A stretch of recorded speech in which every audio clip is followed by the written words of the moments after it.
7 दिन व्यापी आम सुरत पांडेसरा कलिंग सरस्वती शिशु मंदिर प्रांगण में भागवत कथार आयोजन रखा जाता। आज हूँ अंतिम दिवस।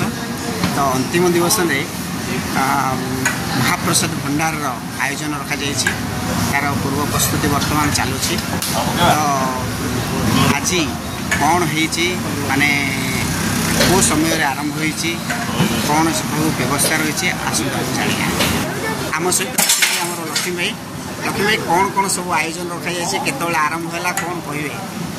आज 7 दिन है कथा चलती। आज है तार भंडार अंतिम दिवस। आज अंतिम दिवस आमर 4-5 हजार लोक माई बोली भंडार आयोजन कर माँ मैंने आसी परियापत्र काटी गले आम सब भाई मैंने मिसिक रोषेबास करूँ।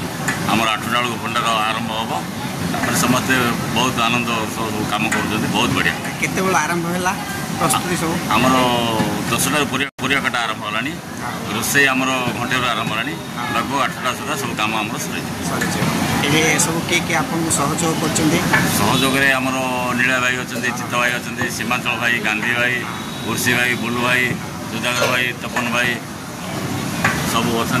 शरत भाई मेन तो आम बसंत गुरुजी अच्छा डायरेक्टर हिसाब से आम सब कम कर चलचु। आम सहित नीला भाई अच्छा। नीला भाई कौन कहे केमती खुशी लगुच मजा लगुच? आज तो बहुत खुशी लगुच।